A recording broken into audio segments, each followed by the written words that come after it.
Bonjour à tous, j'espère que vous m'entendez bien et bienvenue sur ce deuxième webinaire printanier de la Matabier. Donc je m'appelle Laura Goulevent, je suis chef de produit collage, stabilisation et tanin chez la Matabier et c'est d'ailleurs de stabilisation microbiologique dont nous allons aborder le thème aujourd'hui. C'est un sujet plutôt large. On abordera donc une petite partie du sujet. Je vous invite d'ailleurs à visionner les anciens webinaires sur notre chaîne Webikeo, dont certains abordent les Brettanomyces et la microbiologie du vin en général, ainsi que certains sujets sur la bioprotection, mais aussi sur les outils de gestion microbienne globale, de la vinification jusqu'à l'élevage. Donc là, à l'issue de cette présentation, donc en une demi-heure, on va plutôt aborder l'aspect plus pratique, puisque il se trouve qu'on a souvent euh, davantage d'informations sur des outils alternatifs ou non au SO2. Mais l'idée ici, c'est d'apporter plus d'expertise par rapport à l'utilisation de produits de gestion microbienne type chitosane, lysozyme, à savoir donc plutôt via l'utilisation de soutirage, de bâtonnage de ce genre de produits, etc. Parce qu'on a eu la chance, durant la campagne 2019, de faire beaucoup d'essais différents. Donc, premièrement, à l'issue de cette présentation, nous allons aborder plus de façon générale les types de micro-organismes durant l'élevage. En deuxième partie, je vous présenterai une compilation des résultats 2019. Et enfin, nous aborderons de façon plus détaillée les meilleures pratiques des outils de décision pour le vigneron, tout simplement des fins de fermentation jusqu'à la mise en bouteille. Donc voilà, donc je vais couper ma, ma vidéo. Voilà.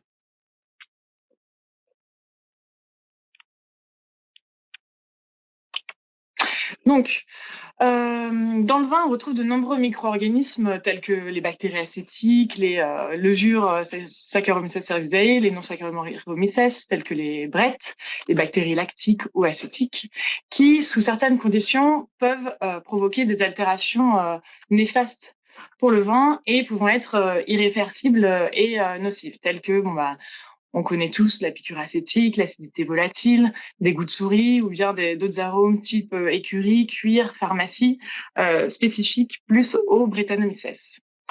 En parlant de Brettanomyces, en voici un schéma plutôt intéressant. Euh, et à savoir surtout que pourquoi éviter ce genre d'altération.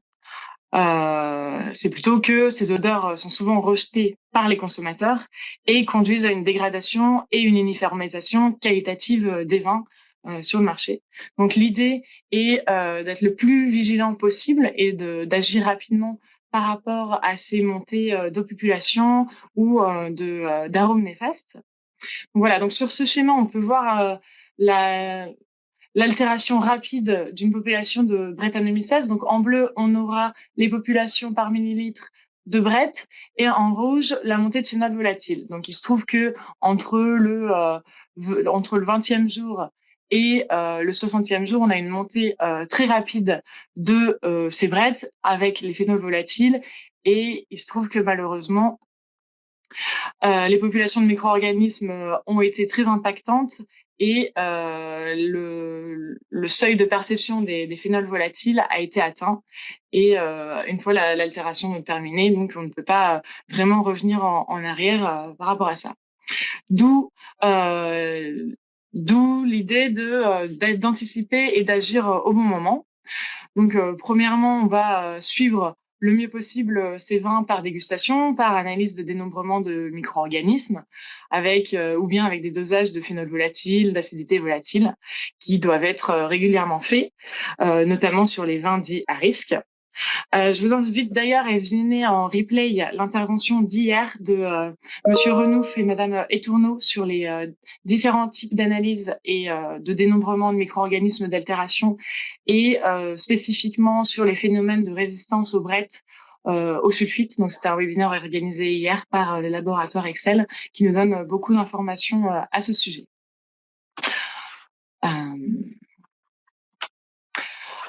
Euh, Petit focus Brett. Donc, afin de connaître un peu mieux les Brett, en voici une liste un peu pourquoi elles sont de plus en plus, on en parle de plus en plus sur le marché, elles sont néfastes.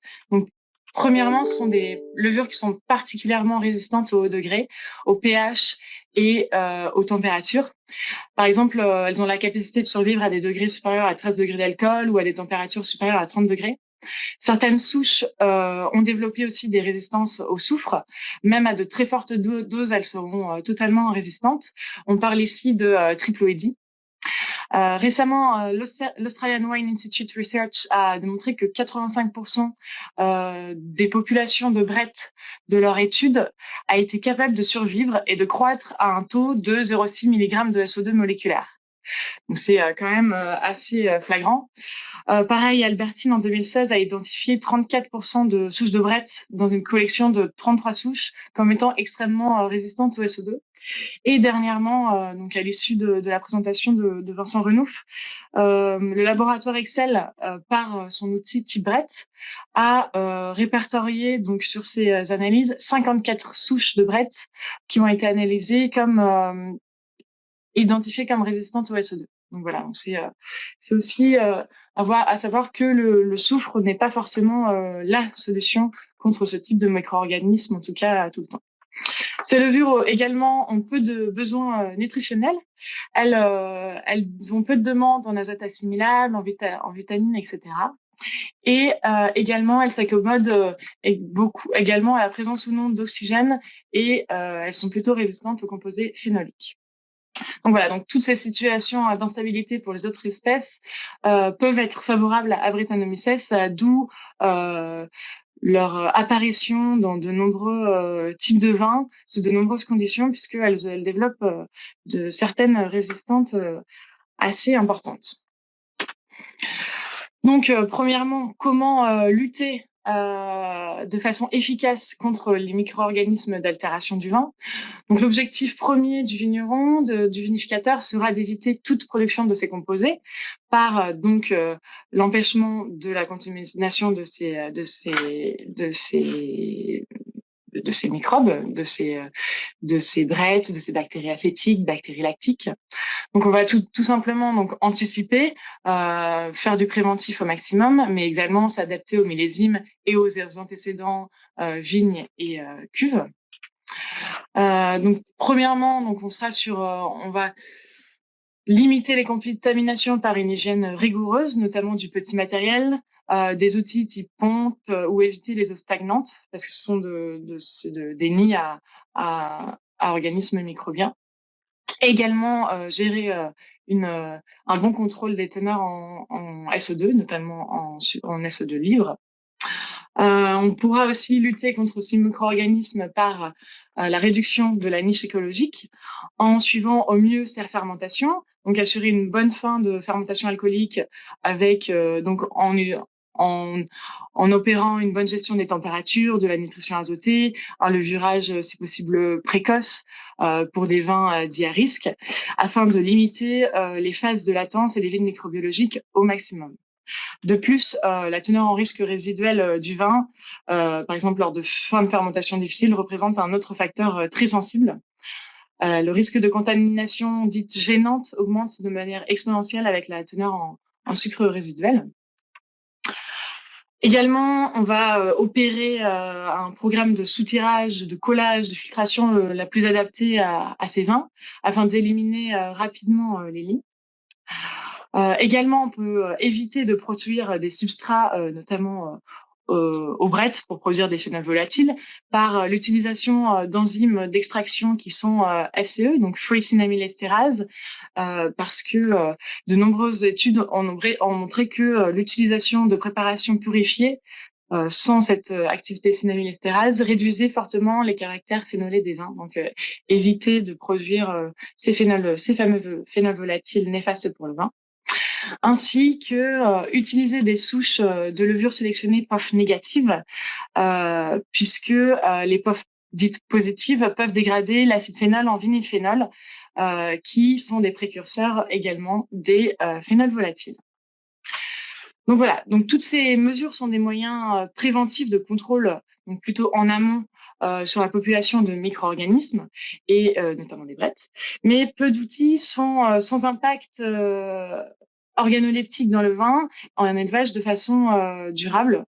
Donc d'où l'idée d'utiliser des produits naturels et spécifiquement utilisés pour le contrôle microbien, tels que le chitosan ou le lysozyme.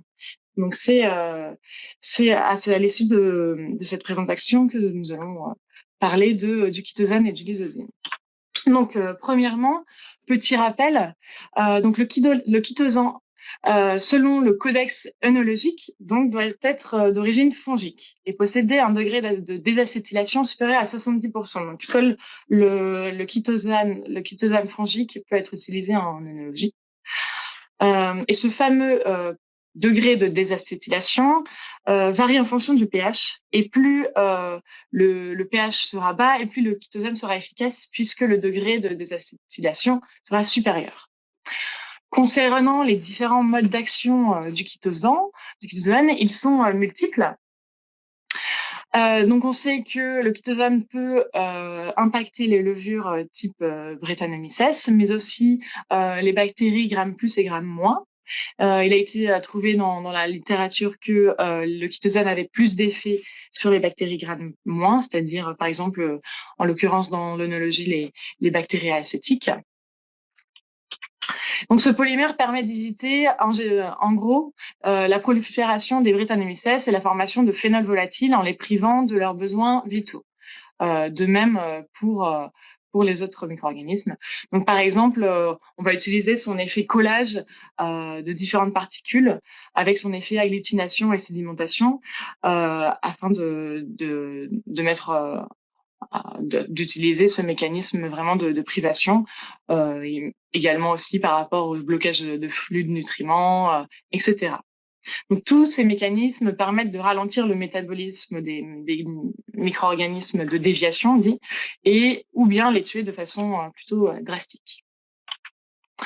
Parlons maintenant du lysozyme. Donc, le lysozyme est une protéine considérée comme un antibiotique. Donc, c'est une enzyme qui va attaquer directement les parois des bactéries Gram+. Cette molécule a d'ailleurs été découverte en premier par le docteur Fleming, qui a notamment eu le prix Nobel en 1945 pour la découverte du premier antibiotique, qui est la pénicilline. Donc, en œnologie, le lysozyme va être utilisé car il impacte particulièrement donc, les bactéries Gram+, qui sont donc les bactéries lactiques.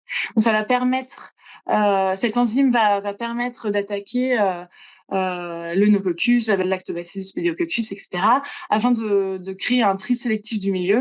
Donc, ça va nous permettre de limiter la compétition nutritionnelle entre micro-organismes et donc de faciliter le bon déroulement de la fermentation alcoolique et notamment éviter des déviances organoleptiques pendant et après fermentation. Donc, l'étude de ces deux composés d'intérêt nous a permis de les tester pendant des années sur plusieurs matrices, plusieurs types de vins différents, et d'en créer un produit utilisant la synergie du chitosan et du lysozyme, dont je vais vous parler un peu plus tard. Donc voilà, à travers cette campagne d'essai 2019, on a pu observer les modes d'application des différents produits, disons, alternatifs au sulfite, d'en analyser les doses selon les charges microbiennes et justement d'avoir des retours terrain le plus possible et de fournir à nos collaborateurs le plus de réponses possibles. Donc, premièrement, l'essai numéro 1 que je vais vous présenter aujourd'hui concerne une étude qui a été effectuée au sein de nos laboratoires. Alors, pardonnez-moi, ça a été un petit peu chevauché, mais voilà, j'espère que ça ne va pas nuire à la clarté de la présentation. Donc voilà, donc cette étude, on est parti du postulat qu'on voulait connaître un petit peu le mode d'utilisation optimal du chitosan et du lysozyme. Donc, on a analysé ce produit, donc le Killbact, selon différents dosages, donc donc le témoin sans traitement, 7 grammes, 15 grammes et 30 grammes, a différents types d'utilisation. Donc, 4 modalités ont été soutirées 15 jours après traitement. 4 modalités n'ont pas été agitées, ont été laissées sur colle tout simplement. Donc, on a traité et attendu et fait nos dénombrements au fur et à mesure. Donc là, on est sur un vin rouge sans sulfite. C'était un Cabernet. Et le troisième lot de modalités était homogénéisé régulièrement afin de simuler une homogénéisation en cuve ou un bâtonnage en barrique. Cette étude a été suivie pendant 3 mois avec un prélèvement encore de fiole, donc au bout de donc 15 jours, 45 jours et 90 jours après traitement, où on a dénombré les bactéries acétiques, bactéries lactiques et levure totale. On n'a pas trouvé de traces de Brettanomyces dans cet essai. Donc, premièrement, ce premier graphique représente le nombre de populations de levure totale retrouvées dans les vins 45 jours après traitement, après application de produit. Donc, premier lot, donc on aura les modalités soutirées, donc à 0 g, 7 g, 15 g, 30 g. De même, agité. Et ensuite, on aura les modalités homogénéisées régulièrement. Donc, il se trouve que la tendance globale nous montre que le fait de soutirer 15 jours après application nous permet de supprimer une plus grande partie des micro-organismes sans remontée de population. On voit également que, notamment sur la modalité homogénéisée, qu'il y a aussi l'effet produit, puisque plus on augmente la dose, moins on aura de levure dénombrée. Ensuite, en parlant du dénombrement des bactéries lactiques, donc de même, donc les 4 dosages sur les 3 types d'utilisation, 45 jours après traitement. Donc on observe vraiment l'efficacité du produit ici. Il est flagrant car on a une baisse drastique de population sur chaque mode d'application, donc entre le témoin et les modalités directement à 7 grammes. Donc pour chaque modalité, le produit a été efficace sur les bactéries lactiques présentes dans le vin. Voilà. Pour répondre à la question d'Audrey, le produit Killbact a été rajouté après FML. Après FML, après sous-tirage. Ouais, donc il y a eu FML sous-tirage, donc c'était vraiment au début de l'élevage, un élevage en cuve, où voilà, on l'a appliqué à ce moment-là. Et en parlant des bactéries acétiques, donc voilà, donc là c'est un peu plus homogène. Donc là, les tendances globales observées nous montrent qu'il y a une diminution des populations par rapport aux différents témoins de chaque modalité, pouvant montrer l'effet du produit sur les bactéries acétiques. Mais voilà, à faire attention également parce que ce sont des échantillons qui ont été soutirés à l'air, notamment donc le premier lot, et l'homogénéisation a apporté aussi de l'oxygène, donc ce qui a pu aussi provoquer des montées de bactéries acétiques. Donc voilà. Mais on a quand même des tendances globalement intéressantes sur ce dénombrement. Donc en guise de petite conclusion de cet essai, donc le fait d'homogénéiser le produit en cours d'élevage, donc par bâtonnage ou remontage, homogénéisation, n'a pas d'effet bénéfique sur la baisse des populations microbiennes. Au contraire, ça peut, dans certains cas, créer des montées de population. Le fait de soutirer donc le produit, donc le vin après 15 jours après traitement, nous permet une meilleure maîtrise des populations et empêche l'arrivée de nouvelles populations. En termes de dosage, donc là on était entre 7 et 15 grammes donc de Killbact, qui est le mix chitosane lysozyme. 7 grammes nous permet une gestion globale microbienne et notamment des bactéries lactiques satisfaisante, acceptable, mais 15 grammes reste le dosage optimal avec un soutirage. En termes de durabilité du produit dans le temps, donc là l'étude a duré 3 mois. Il se trouve que sur ces 3 mois, il n'y a pas eu de retour de population, donc on peut en conclure que ici, sur ce type de vin, la rémanence du produit était supérieure à 3 mois. Autre essai, donc là c'était un essai terrain. L'idée de nos essais en laboratoire était de faire un premier postulat, mais l'idée était vraiment de tester ces produits sur le terrain et de voir grandeur nature quelles étaient les meilleures façons d'utiliser ces produits. Donc voici une partie d'un essai effectué dans le Médoc, au Médoc, chez un vigneron qui avait plusieurs problématiques liées à ses élevages en barrique. Donc c'est des choses plutôt classiques, hein, voilà. Donc il avait des montées régulières d'éthylphénol et de brett pendant son élevage, notamment avec des pics durant l'été, avec les montées de température sur son parc de barriques neuves. Voilà, les barriques neuves peuvent développer plus de micro-organismes dans certains cas. Il avait également des pH élevés, ce qui était un peu difficile pour lui. Il observait des difficultés à utiliser de trop grandes doses de SO2. Donc, on était également sur un Cabernet Sauvignon en élevage long. Les produits ont été donc l'essai était tel. Donc, on a utilisé donc une barrique témoin non traitée avec un ajustement de SO2 durant tout l'élevage. Un témoin qui a été bâtonné régulièrement. La modalité, donc chitosane, traitée à 4 grammes, la même traitée à 4 grammes avec un bâtonnage régulier. Un autre lot de barriques qui comportait donc du chitosane et du lysozyme à 15 grammes hecto, donc c'est le mix qu'il bacte. Et ce mix chitosane-lysozyme à 15 grammes hecto avec le bâtonnage régulier. Donc là, l'idée, c'était d'observer un petit peu les performances de chaque produit, mais également de voir s'il est utile ou pas de bâtonner, c'est-à-dire de remettre en suspension le produit en cours d'élevage. Avec donc cet essai a duré environ 9 mois. On a pu dénombrer les bactéries acétiques, les bactéries lactiques, les brettes, etc. Il n'y a pas eu de soutirage sur cette modalité. Voilà, c'était un essai sans soutirage puisqu'on a voulu observer juste la remise en suspension des lits.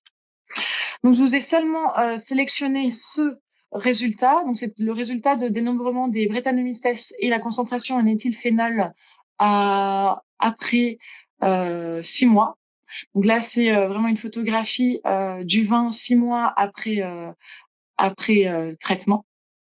Donc, ce qui est assez intéressant et flagrant sur ce schéma, c'est que les modalités bâtonnées ont des dénombrements les plus élevés. Par exemple, donc le témoin a eu une montée de Brettanomyces, donc à environ 60 colonies par millilitre, mais on en a 100 fois plus sur la modalité bâtonnée. Sur les modalités non bâtonnées, donc modalité chitosane et chitosane-lysozyme, on n'observe pas de Brettanomyces et on a eu une petite montée au bout de 6 mois sur le chitosane bâtonné et le Kilbact bâtonné.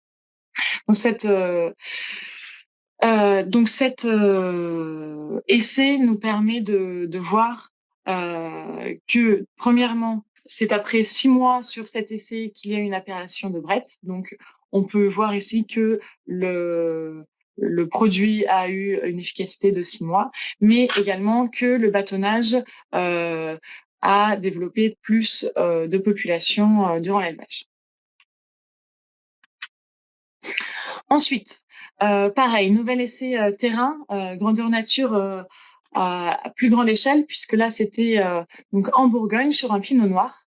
Donc l'objectif de base, c'était de diminuer les doses de SO2 total à la fin de l'élevage sous bois en prévision de la mise en bouteille.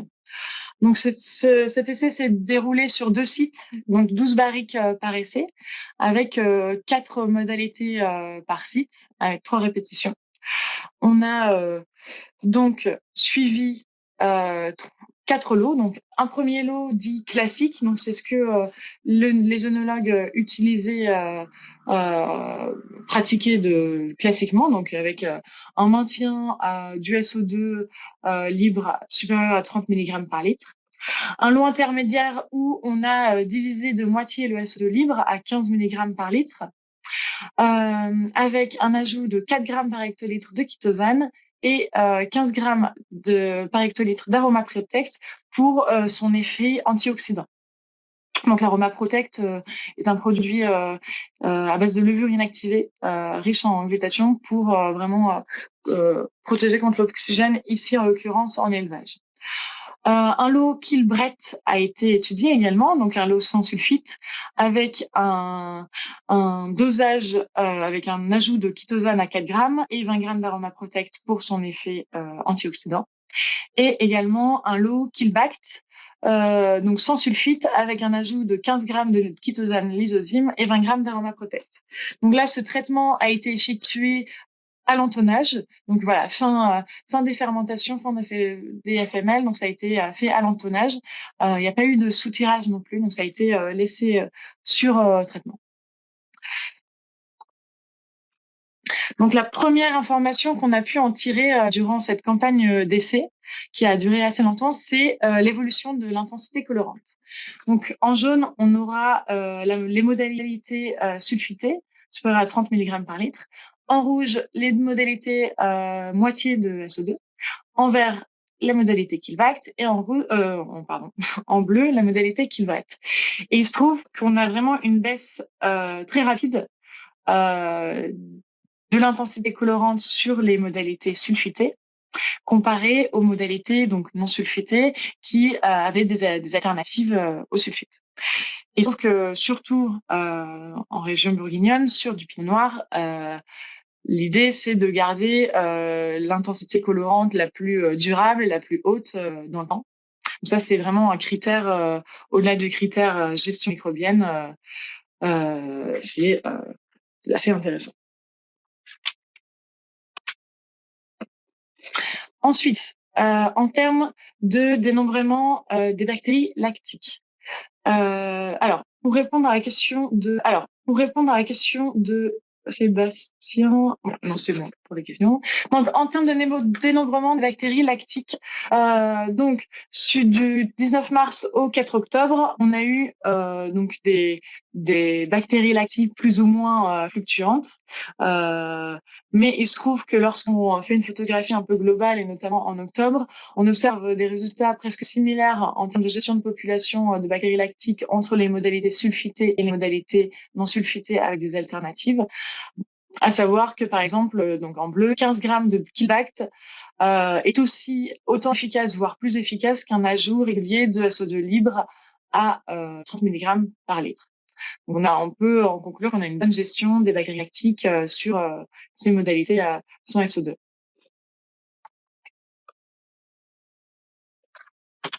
Ensuite, en termes de dosage des éthylphénols, donc là, c'était vers la fin d'élevage. Ensuite, en termes de dosage des éthylphénols, donc là, c'était vers la fin d'élevage, donc le 4 novembre, on a les concentrations de phénol volatile en fonction de chaque moyenne des échantillons. Donc sur la moyenne des modalités donc sulfitées supérieures à 30 mg par litre, les moyennes sulfitées donc à 15 mg par litre avec le chitosan, les moyennes chitosan, les moyennes chitosan-lysozyme. Et il se trouve que ces résultats sont plutôt intéressants concernant les montées de phénol volatile, puisque ce pointage de fin d'élevage nous montre qu'on a davantage de phénol volatile sur les modalités sulfitées, contrairement aux modalités non sulfitées.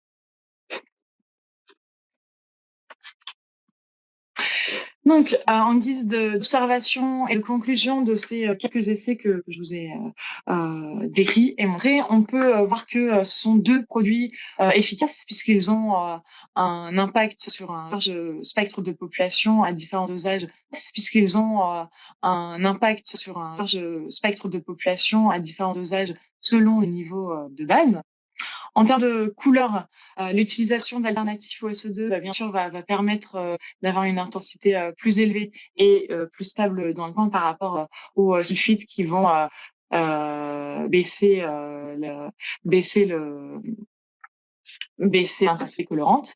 Le fait de remettre en suspension les nids en cours d'élevage par bâtonnage ou homogénéisation en cuve n'a pas d'effet bénéfique parce qu'en fait, le fait de remettre en suspension les nids, donc ça remet aussi, pourquoi pas, en suspension le produit, mais également d'autres nutriments ou d'autres colonies qui peuvent avoir un impact néfaste dans le vent.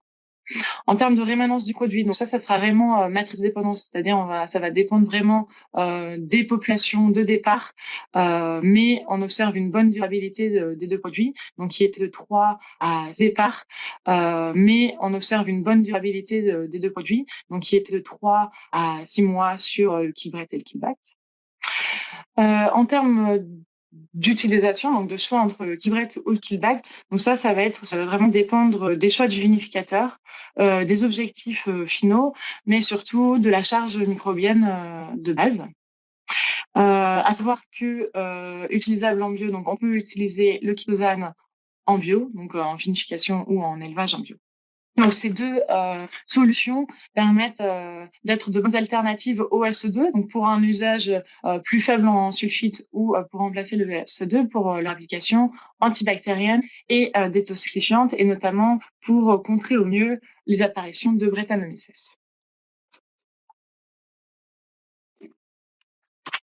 Donc en guise d'outils d'aide à décision pour d'outils d'aide à décision pour nos collaborateurs, on a pu déterminer ce genre d'outils qui sont un peu des stratégies, des itinéraires d'élevage. Donc, si ici on est en l'occurrence sur une contamination par Brett, donc là on va utiliser donc le Kilbret ou le Kilbact de façon plutôt curative. Donc là je vais prendre par exemple un chemin. Donc si on fait un élevage, on choisit un élevage avec sulfite et qu'on a un pH inférieur à 3,7, à savoir que 3,7 est le seuil critique de pH pour un ajout de sulfite, dans le but d'avoir un SO2 actif de 0,6 mg par litre, qui est le taux de SO2 actif, un seuil pour inhiber les Brettanomyces qu'on retrouve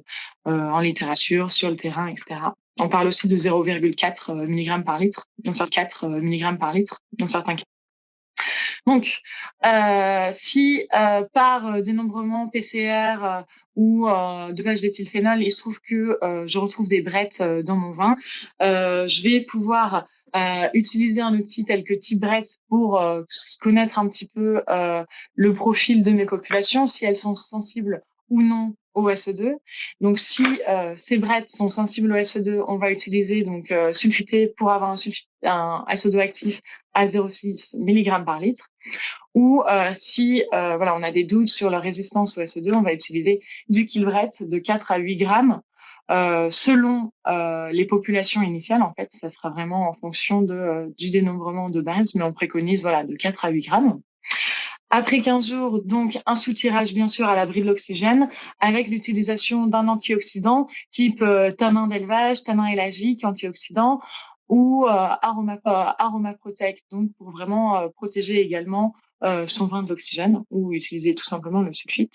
Et étant donné que c'est un vin à risque, tous les 3-4 mois, on va ajouter 2 grammes de chitosan ou 7 grammes de Kilbact pour un aspect plus préventif pour vraiment protéger son vin.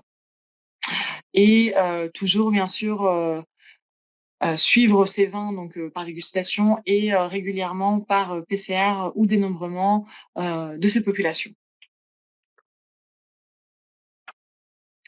Dans un but de gestion plutôt globale de ces populations microbiennes durant l'élevage, donc là, on va plutôt opérer une action préventive. Donc, par exemple, si on veut plutôt gérer tout au long des fins de fermentation jusqu'à la mise en bouteille ces populations, avec ou sans sulfite, on va plutôt utiliser le Kilbact pour son utilité plus globale, avec toujours un soutirage 15 jours après traitement avec un antioxydant et un traitement tous les 3-4 mois afin d'effectuer du préventif et de garder un niveau de population qui ne provoque pas de déviance. Sachant que ces calendriers, en fait, ces stratégies d'itinéraire d'élevage sont à voir au cas par cas, puisque ce sont des produits qui ont des dosages maximales légales. Donc à voir suivant l'objectif donc du vinificateur et l'objectif final avec ou sans sulfite. Donc voilà, donc n'hésitez pas à revenir vers nous en cas de questions sur ces types d'utilisation. Merci pour votre attention et donc n'hésitez pas donc pour les questions. Je vous laisse mon adresse email et mon numéro de téléphone si vous voulez plus de contenu par rapport à d'autres essais, de la bibliographie ou plus de détails. Donc voilà. Donc je vais passer aux questions.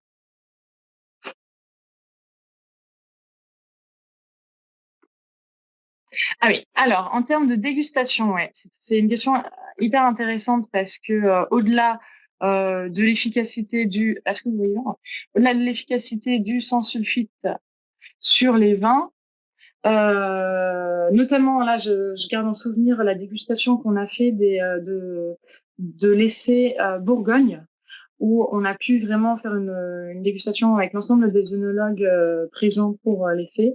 Et je trouvais que les vins non sulfités étaient beaucoup plus ouverts, beaucoup plus nets. Euh, C'était sur des barriques, donc des barriques neuves et des barriques de 2 à 3 vins. Et je trouvais que sur les modalités sulfitées, on avait le côté boisé, asséchant qui sortait beaucoup plus comparé aux modalités non sulfitées, donc avec du Kilbret ou Kilbact. Notamment, ces vins paraissaient plus éclatants, plus nets, disons. C'est souvent ce qu'on retrouve sur des modalités non sulfitées. Sur du sans sulfite, je réponds à la question d'Emmanuel. Donc, si pas de sulfite, quelle préconisation à la mise en bouteille? Donc ça sera vraiment être le plus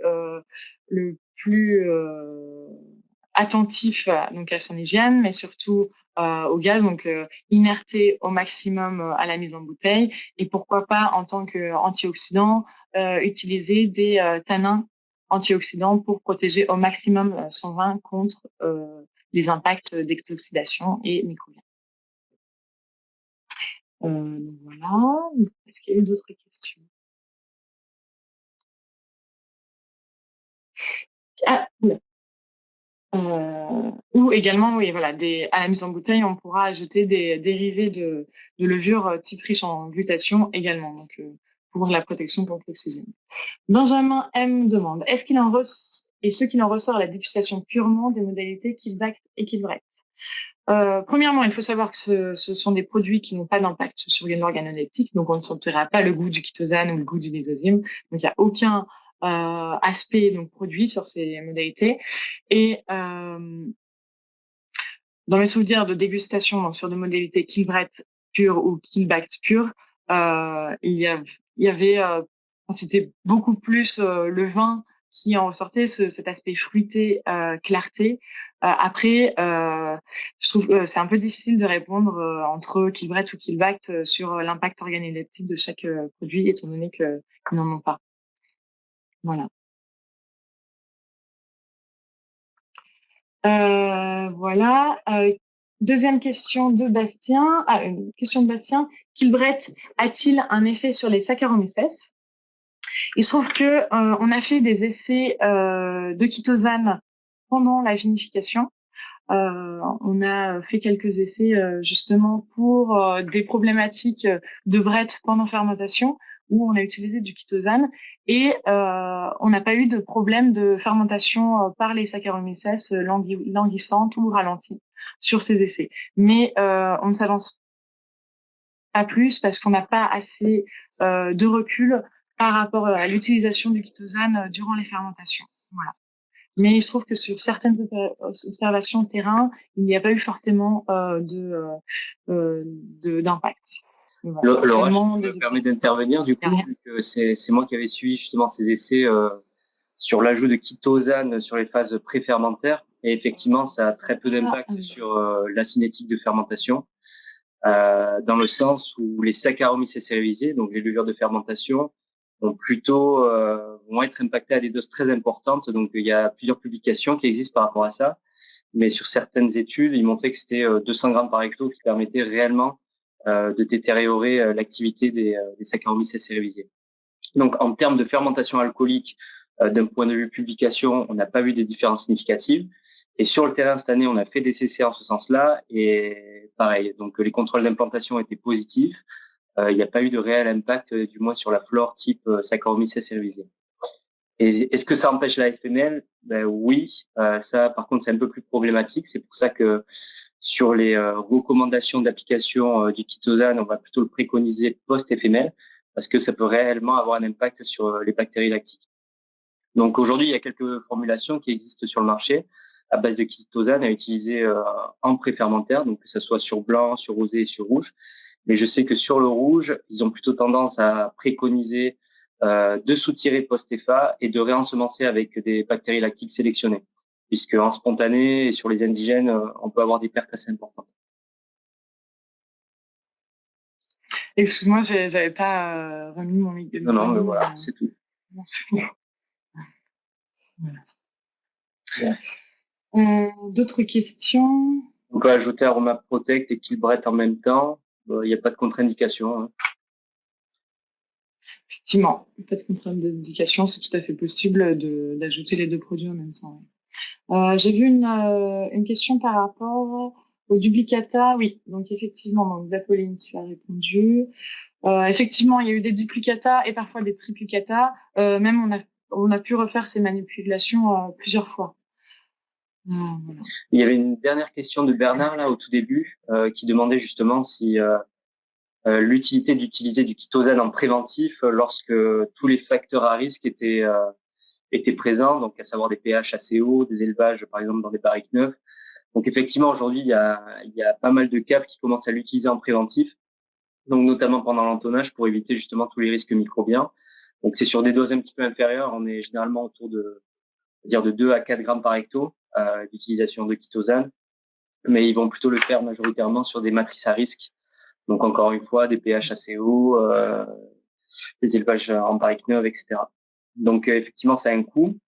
Donc on va pas pouvoir le systématiser non plus sur tous les types de vins, mais c'est des choses qui se font de plus en plus en effet.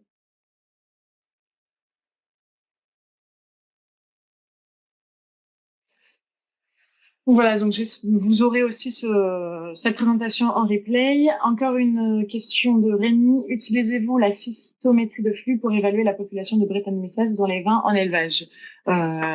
Oui, c'est possible, ça nous arrive. C'était d'ailleurs aussi un des sujets d'hier de la présentation du webinaire. Oui, ça nous arrive aussi, oui. Mais là, sur ces essais, c'était des dénombrements, des PCR. Et j'ai aussi utilisé parfois des types brettes sur certains essais. Voilà. Je vous remercie pour votre écoute et retrouvez-nous donc en replay et sur les autres webinaires. Merci, au revoir.